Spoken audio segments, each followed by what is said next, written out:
Saudara sekalian,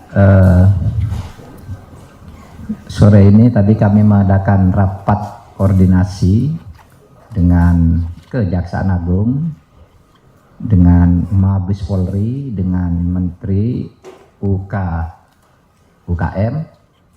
Koperasi dan Usaha Kecil Menengah, kemudian dengan kantor staf Presiden untuk membahas keterkejutan Indonesia, baik pemerintahnya maupun rakyatnya, karena kasus Indosuria yang sudah dibahas lama bahwa itu merupakan perbuatan hukum yang sempurna sebagai pelanggaran pidana, baik dari Kejaksaan Agung, Kepolisian, PPATK, itu ternyata dibebaskan, onslah oleh Mahkamah Agung.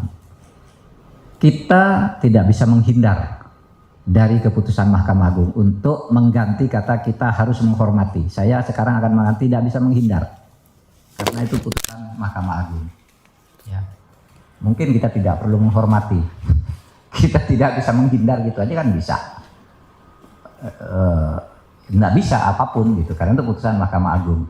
Karena apa? Itu dakwaannya udah jelas. Pelanggaran Undang-Undang Perbankan pasal 46, menghimpun dana dari masyarakat padahal dia bukan bank tanpa izin.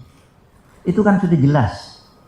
Kemudian kalau dia mengatasnamakan koperasi, 23.000 orang yang menggugat ini bukan anggota koperasi nyimpen uang di situ, kan tidak boleh. Bisa juga masuk ke pencucian uang kan dakwaannya dari itu, tapi tetap bebas. Nah, oleh sebab itu kita tidak boleh kalah untuk menegakkan hukum dan kebenaran. Pemerintah, Kejaksaan Agung akan kasasi.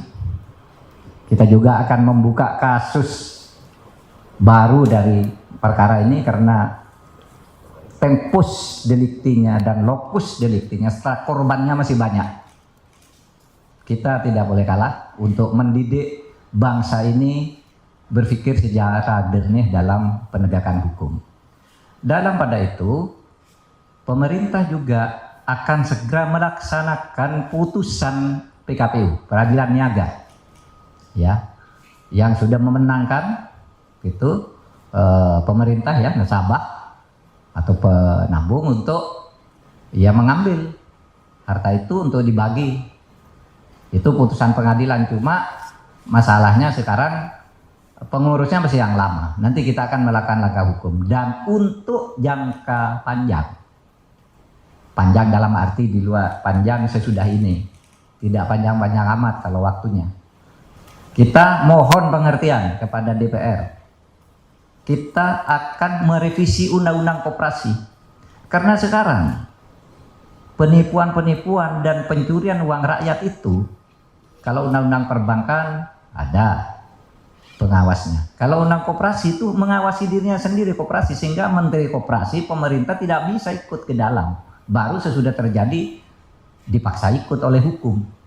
Nah, oleh sebab itu mohon pengertiannya, kita akan merevisi, mengajukan revisi undang-undang koperasi agar penipuan-penipuan yang berkedok koperasi ini bisa segera diakhiri dan ditangkal untuk masa yang akan datang.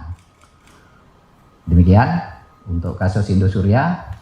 Kepada masyarakat juga hati-hatilah, jangan sembarang nyimpan uang di koperasi juga gitu, karena pada akhirnya ya seperti ini kita semua yang jadi repot karena tidak hati-hati memilih tempat nyimpan uang atau membeli saham atau apapun namanya gitu. Supaya hati-hati, ada lembaga-lembaga yang resmi yang menjamin keamanan uang itu, ada undang-undangnya juga. Kalau seperti ini lalu siapa yang mau disalahkan juga? Pemerintah tidak ikut-ikut, tiba-tiba uang itu terjadi, padahal oleh undang-undang pemerintah tidak boleh melakukan pengawasan terhadap koperasi.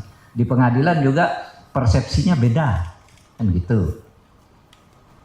Tapi mari kita jangan takluk terhadap mafia-mafia dan penghisapan terhadap kekayaan rakyat yang seperti ini. Terima kasih. Assalamualaikum. Ya, Yang PKPU tadi yang sudah diputus di peradilan niaga itu jumlahnya 8 ya.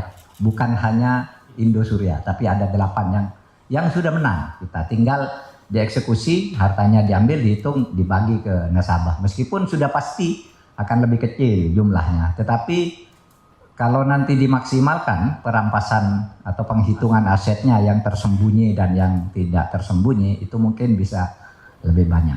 Tetapi itu satu upaya yang secara hukum bisa dilakukan. Sekian, makasih.